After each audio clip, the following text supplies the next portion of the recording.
This April, we are celebrating the Filipino Food Month, an important occasion where we honor valued traditions passed down through generation, reflecting our identity as Filipinos through the food that we prepare and enjoy.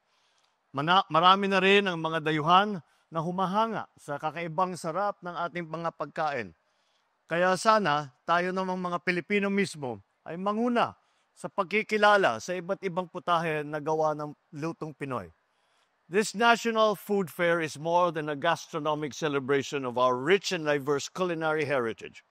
It is a testament to the incredible talent, ingenuity, industry of our local farmers and artisans who bring pride and honor to our country.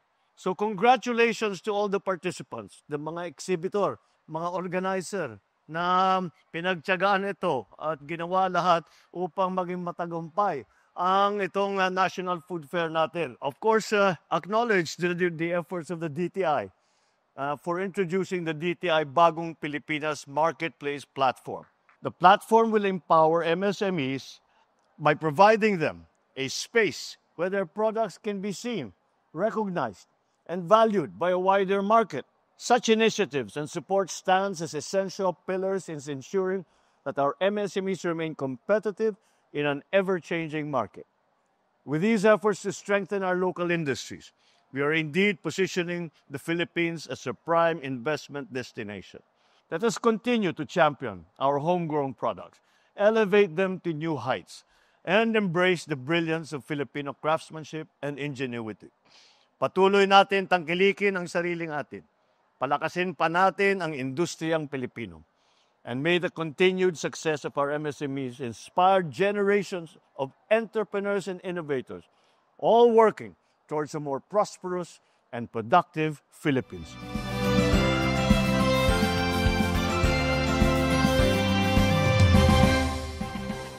So bali, kami po talaga yung farmers sa Cabanatuan. Before, meron lang mga middleman na kumukuha ng mga hina-harvest namin. Since yung nag-lockdown, wala na kaming mapagdalan. Kami na yung nag-initiate na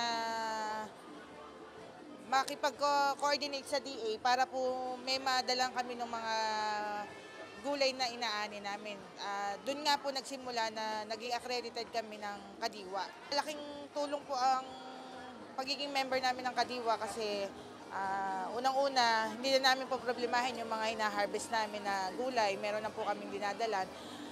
Pangalawa po, kung marami po yung volume, ganun din po, tutulungan din po kami ng DA kung saan namin dadalin yung mga hina-harvest namin.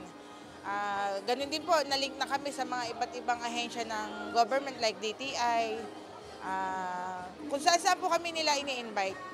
Sa pamamagitan kasi nito ma'am, nakakakuha pa kami ng mga client, ng mga company na ayun nga po, yung nangangailangan ng mga gulay like mga restaurant.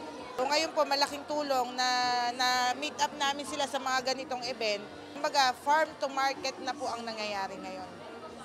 Kay President BBM po, kami pong mga small farmers po, malaki po yung naitulong niya sa amin. Kaya po maraming salamat.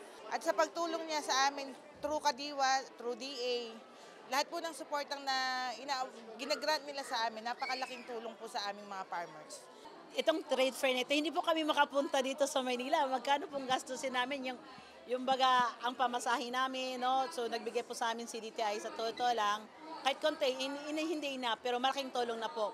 At saka, yung dito mismo, yung pwesto po namin dito, yung saan po kami nagdi-display. At saka dami pong tao na nakapag-free test bond dun sa product po namin. So, malaking tulong po talaga na maraming nakakilala po dun sa product namin. So far po sa marketing, malaki po talaga tulong dito.